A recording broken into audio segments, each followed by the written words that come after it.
తీసుకోవాలి. అక్రమంగా తొలగించిన కార్మికులు విధుల్లోకి తీసుకోవాలి.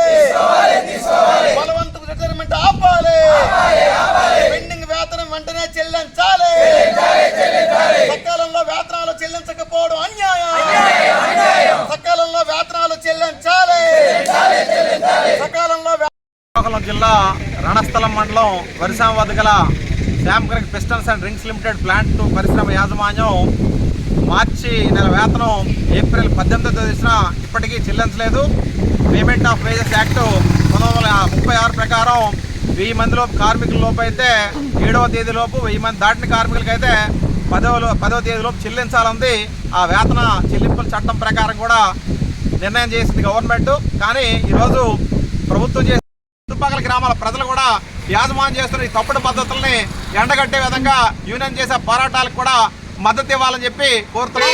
పి తేజస్వరరావు, సిఐటి శ్రీకాకుళం జిల్లా ప్రధాన కార్యదర్శి. పనిచేస్తున్నారు.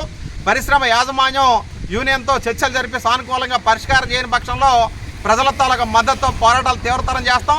భవిష్యత్తులో జరగబోయే పరిణామాలకి యాజమాన్యం బాధ్యత వహించాలని ఉంటుందని చెప్పి తెలియజేస్తాం.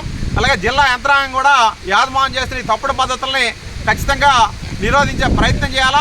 అలాగే ప్రభుత్వ యంత్రాంగం కూడా యాజమాన్యానికి ఒత్తాస పలకకుండా కార్మికులు చేస్తున్న న్యాయమైన డిమాండ్ 1000 మందిలో కార్మికుల లోపు అయితే 7వ తేదీలోపు, 1000 మంది దాటిన కార్మికులకైతే 10వ తేదీలోపు చెల్లించాలంది. ఆ వేతన చెల్లింపుల చట్టం ప్రకారం కూడా నిర్ణయం చేసింది గవర్నమెంట్.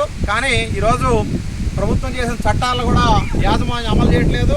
కార్మిక చట్టాలు ఉల్లంఘిస్తున్న యాజమాన్యం మీద ప్రభుత్వ యంత్రాంగం వెంటనే చర్యలు తీసుకోవాలని చెప్పి డిమాండ్ చేస్తున్నాం.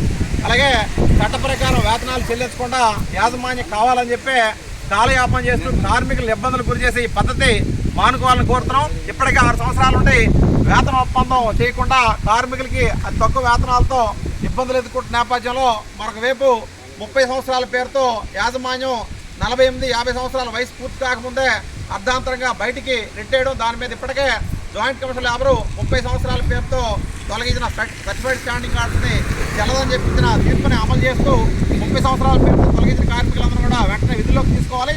అలాగే హెల్త్ కార్డులకు సంబంధించి కూడా అమలు చేస్తామని చెప్పి ఈరోజు కూడా అమలు చేయట్లేదు. ఈ రకంగా ప్రతి ఒక్క సమస్యను కూడా యాజమాన్యం పరిష్కారం చేయకుండా కాలం గడుపుతుంది. మేమైతే ప్రశాంతంగా కార్మికులు క్రమశిక్షణగా పనిచేస్తున్నారు.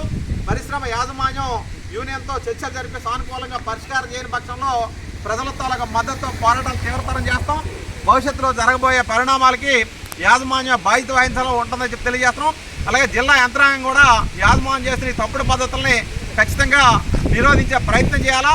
అలాగే ప్రభుత్వ యంత్రాంగం కూడా యాజమాన్యానికి ఒత్తాస పలకకుండా కార్మికులు చేస్తున్న న్యాయమైన డిమాండ్ల పరిష్కారానికి సహకరించాలని కోరుతాం. అలాగే చుట్టుపక్కల గ్రామాల ప్రజలు కూడా యాజమాన్యం చేస్తున్న ఈ తప్పుడు పద్ధతుల్ని ఎండగట్టే విధంగా యూనియన్ చేసే పోరాటాలకు కూడా మద్దతు ఇవ్వాలని చెప్పి కోరుతున్నాం.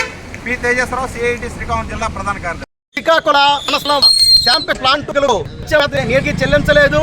ఈరోజు కార్మికుల పురస్కారాలు చెల్లించకపోవడం, అనేక మంది కార్మికులు బ్యాంకుల నుంచి రుణాలు తీసుకో ఆ రుణాలు సక్రమ ఇంటి పద్ధతి లోపల చెల్లించడం లేదని చెప్పి 1400 నుంచి 200 రూపాయల వరకు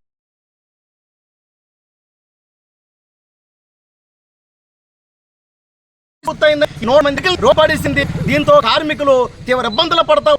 అయితే వయసుందో వయసుతో కూడా కార్మికుల్ని బలవంత రిటైర్మెంట్ ఆవాలని ఆగించిన కార్మికుల్ని వెన్న విధుల్లోకి తీసుకోవాలని చెప్పి డిమాండ్ చేస్తా ఉన్నాం. అదిగా హెల్త్ పోవడంతో వైద్యుకోవాలంటే తీవ్ర ఇబ్బంది పడతా ఉన్నారు. అలాగే వేతన ఒప్పందం నేటికి సుమారు గత 5 సంవత్సరాల నుంచి వేతన